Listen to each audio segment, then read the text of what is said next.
ever wanted was to be a successful eBay reseller.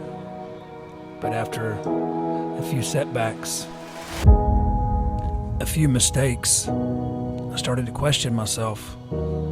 Did I really have what it takes? I started to wonder, should I just give up?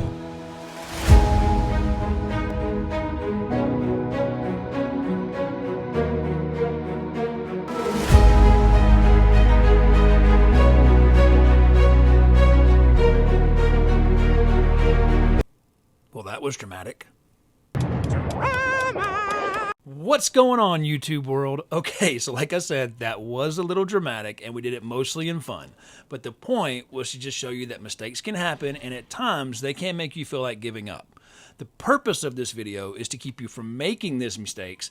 And if you get to a point where you do feel like giving up, maybe you feel inspired to push through because we know you can do it. Okay, let me introduce myself. My name is Jason, aka Mr. Llama, the not-so-better half of the Lazy Llamas, which is the eBay store that I run with my wife, Mrs. Llama. Talking llama? Okay, we're going to get into this video, and I want you to stay tuned to the end because the last mistake that I'm going to share with you is a mistake that I actually made very recently, and it had some serious consequences.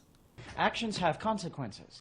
Mistake number 1, not doing your research. About a year into selling on eBay, I got a little overconfident and I stopped doing my research when I was out in the field. I felt like I knew what good items were. Someone's a little full of himself. And so I would just pick things up at a thrift store, wouldn't look them up, look at comps, look at what had sold in the last 30 days. The thing about eBay is markets change and things that used to be good sellers a year ago, 6 months ago, may not be good sellers now, or they might not be selling for as much as they were, therefore the margins aren't as good, and so I can't pay as much as I used to pay for a certain item. So now, even if I've sold an item before, and I believe it's a good item, I will still look it up and check recent comps to make sure it's going to sell well, and that the market hasn't changed, and that the margins are still good. So always do your research. Mistake number 2, and this is the one that actually made me want to quit eBay, and that is taking on inventory that you are not equipped to handle. So a little over a year into reselling, again, I got overconfident. If you're confident, I'm confident. And I started bidding on online auctions. So online auctions aren't inherently bad. That's not the issue. The issue was I bought items at this auction that I was not prepared to resell. The items I bought were large printers. I did my research before I started bidding on them. I saw how much they were selling for. The bids were low, so I started bidding on it, put a max bid in, and I won 3 of them. And I was really excited at first, and then I went to pick them up and saw how big they were. They were huge. Huge, huge, huge. But I didn't let that discourage me. I was like, okay, this is something new. I've never shipped anything this big before, but how hard can it be? Got them listed for the price that I wanted for them, so I marked them up enough where I thought I could make enough money off of them, and they sold. And within a few weeks, they all sold. So what's the problem? To get them shipped, I had to buy materials that I didn't have in stock, so I had to go buy materials that I'd never used before, and packaging them was a nightmare. I didn't have the space to package them, so I'm trying to wrap them in the shipping paper and then shrink wrap them with the shrink wrap that I had bought, and it was just awful. I hated it. I had to move like some desks out of the way to give myself enough room where I was doing it. Awful. I hated it. I wasn't set up to do this, but I got them packed up and got them shipped out. But it gets worse. How could they get any worse? I used a shipping method called USPS Parcel Select. And I will also let you know, I do not recommend USPS Parcel Select. My unsolicited advice of the day. 2 of the printers got lost in the mail. And after a while, I ended up having to refund the buyers their money. And between the 2 printers, it was almost $800 in refunds I had to send out. And at that time, I was only doing maybe $3,500 to $4,000 a month.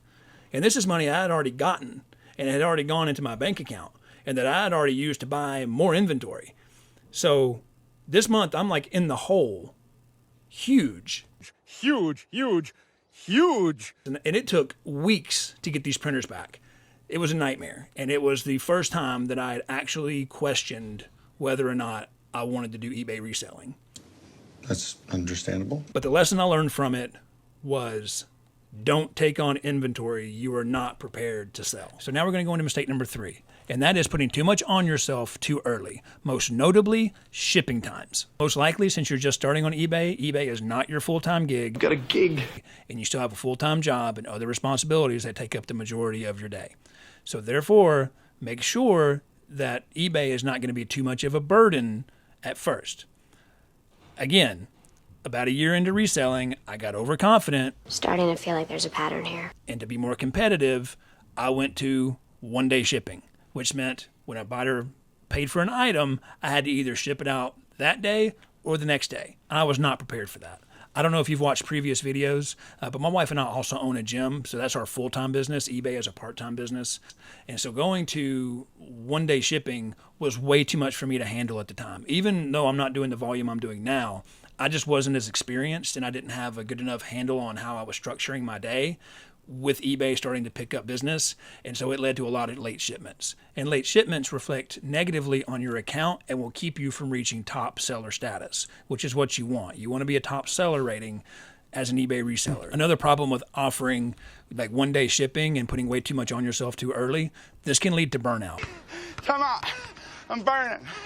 My lungs are burning. And make you want to quit eBay as well. Like this didn't lead me to want to quit eBay. It just made me learn from a mistake. And so I just went back to 3-day shipping and stayed there for a while until I was really able to structure my day. And I knew more about shipping on eBay and can do it a lot quicker and can work it into my day, that I went back to one-day shipping now, which is what I do now. I do one-day shipping now. Oh, so now? Starting now? So when somebody orders an item, it's either shipped out that day or the next day. I can understand wanting to be more competitive and wanting to offer one-day shipping or same-day shipping, but if you do it before you're ready, it can lead to disaster. So learn from my mistake. Don't offer one-day shipping until you know that you're ready. Okay, so now we're going to go into mistake number 4, and that is ignoring messages from potential buyers. You will undoubtedly get messages from buyers about your items, and they will ask you additional information about the item, or they'll even ask for additional pictures. Don't ignore them. Ignore, ignore, ignore. Always answer their questions as truthfully as possible, and if you're not able to take pictures at the time, if the item's like not with you, let them know that you will take pictures of the item as soon as you can, if it's still available. And that might trigger the buyer to just go ahead and buy it, because for one, you're letting them know that it's just as described, that you will send more pictures if they would like, but you do stand by your description and the pictures that were taken and that there aren't any flaws, otherwise you would have taken pictures of them. Also, when you respond right away to a buyer or a potential buyer, they know that you're going to be a good communicator. I like the way you talk. I like the way you talk. Which is good. They like to know that the person they're buying it from is somebody that they can get in touch with and is going to be able to have a conversation if they have any issues, even after they get the item. Which is actually going to bring us into mistake number 5, which is the one I told you about earlier, that is a mistake that I actually made recently that had serious consequences. You're not serious. Don't I sound serious? But before we do, if you're enjoying the video or if you're just getting anything out of it, just make sure you hit the like button, subscribe to the channel. We started this channel to help new eBay sellers avoid mistakes that we made and to also help you get started on your journey. So if you want to see future videos, subscribe to the channel, hit the notification bell so you can see when we do post new videos. Okay, mistake number 5, and that is not responding to buyers' messages after they've received your item. So this is a little different than 4. This is the buyer has made a purchase from you, you've shipped the item, they've received the item, and now they've messaged you about the item. Sometimes it's just a simple thank you. They're just saying thank you for the item, we received it, and that's it. And you just respond with a, you're welcome, we're glad you enjoyed it. Hopefully you can buy from us in the future. This will help you get followers. I think we have over 300 followers now. And so being good at communicating with buyers will lead to you getting followers and will lead to a lot of repeat buyers, which is also a good way of helping yourself increase sales on eBay. But usually it's because they have an issue with the item. Don't ignore them. Ignore, ignore. Sometimes the issue isn't something that they need to return the item for. Like one time I sold a Nintendo handheld system. I think it was a 3DS. And I had forgotten to format the system. And they messaged me because it had passwords on it that they couldn't get into.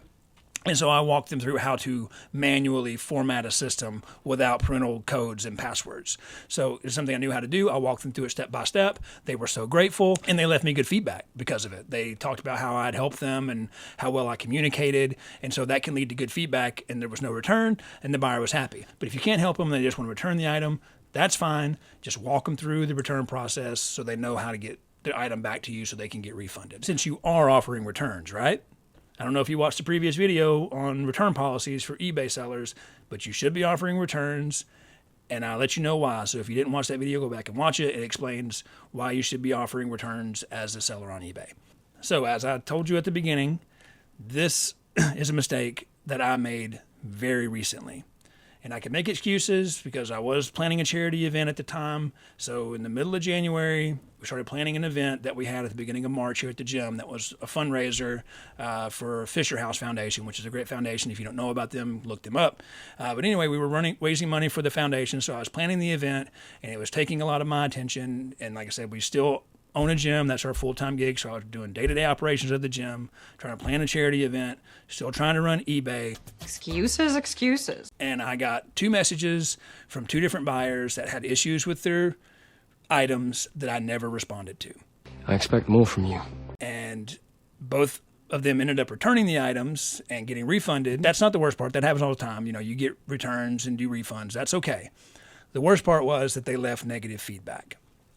I've had over a 99% positive feedback for the entire time I've had my eBay store, my eBay business.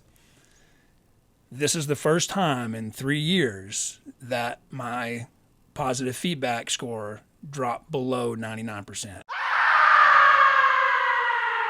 So that's real consequences. I really prided myself on that high positive feedback score that I have. And I'm going to get it back up to over 99 because that's very out of character for me. I even responded to the negative feedbacks and tried to explain and told them I was very sorry. I'm glad that they got refunded. You can request revision. I didn't request revision because the negative feedback was warranted. So I didn't even request them to revise it.